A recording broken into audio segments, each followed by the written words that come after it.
अगली खबर का रुख कर लेते हैं। अगली खबर एक बहुत बड़ा सवाल है। जी हाँ, सवाल ये कि क्या निशा बांगरे चुनाव लड़ पाएगी या नहीं लड़ पाएगी। आपको बता दें कि हाई कोर्ट के निर्देश पर आज मध्य प्रदेश सरकार बड़ा फैसला लेने वाली है। इससे पहले बड़ा सवाल, क्योंकि कांग्रेस ने आमला की सीट जो है अभी होल्ड करके रखी है, इंतजार है हाई कोर्ट के फैसले का। डिप्टी कलेक्टर निशा बांगरे ने पत्र लिखा। निशा बांगरे ने प्रमुख सचिव को पत्र लिखा, जीएडी से आज निर्णय बताने की बात लिखी, क्योंकि आमला सीट अभी होल्ड पर रखी है कांग्रेस ने। और अगर जो है निशा बांगरे को इजाजत मिल जाती है चुनाव लड़ने की, तो वो आमला सीट की ही प्रत्याशी होगी। तो नामांकन समय पर जमा करने की बात लिखी। कांग्रेस ने भी आमला सीट पर होल्ड रखा है। कांग्रेस 229 सीटों पर प्रत्याशियों की घोषणा कर चुकी है। लगभग सारी सीटें जो है प्रत्याशी यहाँ पर तय हो गए, सिवाय आमला सीट के, क्योंकि निशा बांगरे वाला जो केस है अभी अटका हुआ है। ज्यादा जानकारी लेंगे, विवेक लगातार हमारे साथ जुड़े हुए हैं। विवेक, कांग्रेस ने लगभग सारी सीटों पर अपने प्रत्याशियों के नाम की घोषणा कर दी। 229 सीटों पर जो है प्रत्याशियों के नाम जो है चयनित हो चुके हैं। एक सीट जिस पर अभी भी सवाल बना हुआ है, आमला सीट, जो कि होल्ड पर है। निशा बांगरे चुनाव लड़ पाएंगी या नहीं?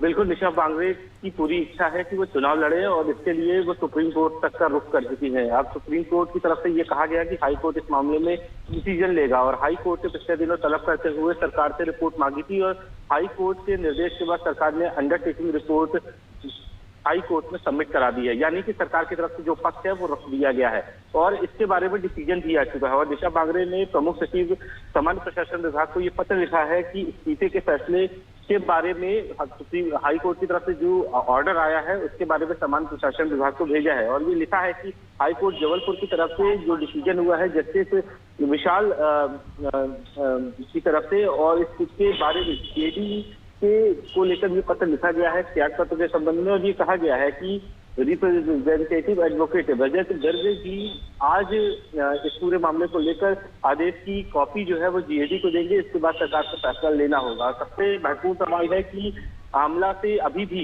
एक सीट कांग्रेस ने होल्ड करके छोड़ी हुई है। इसके पीछे का कारण है कि आमला से टिकट देना चाहती है निशा बांगरे को, लेकिन निशा बांगरे का इस्तीफा मंजूर होगा या फिर नहीं, ये बड़ा सवाल है, क्योंकि सरकार ने विभागीय जांच का हवाला देते हुए पहले ही निशा बांगरे का इस्तीफा अस्वीकार कर दिया था और ये कहा था बाकायदा कि अगर इस तरीके से जांच चल रही है तो ऐसे में इस्तीफा नहीं दिया जा सकता है। अब सवाल इस बात का है कि निशा बांगरे की क्या इस्तीफे हो पाएंगे या फिर नहीं, सरकार इसे मंजूरी देगी या फिर नहीं, क्योंकि जीएडी के पास जो एडवोकेट की तरफ से जो कोर्ट के ऑर्डर दिए गए उसमें ये बाकायदा कहा गया है सरकार इस मामले में जल्द से जल्द फैसला करे। अब ऐसे में सवाल है कि आमला सीट से चुनाव लड़ने की दावेदारी निशा बांगरे कर रही है, ऐसे में क्या उन्हें सरकार की तरफ से दिया जा सकता है, ये अनुमति दी जा सकती है, उनका बीआरएस मंजूर किया जा सकता है। अगर बीआरएस मंजूर नहीं होता तो निशा के चुनाव लड़ने का संशय बरकरार रहेगा।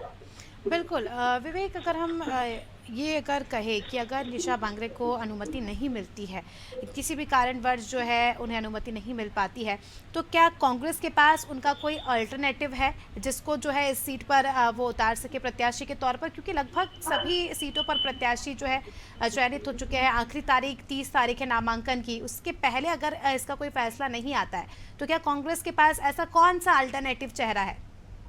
देखिए, कांग्रेस ने पूरी कोशिश यही करके रखी है कि निशा बांगरे का बीआरएस मंजूर हो। इसके पीछे का कारण है कि निशा काफी मजबूत कैंडिडेट है और इसी लिहाज से ये देखा जा रहा है कि निशा बांगरे का इस्तीफा मंजूर हो।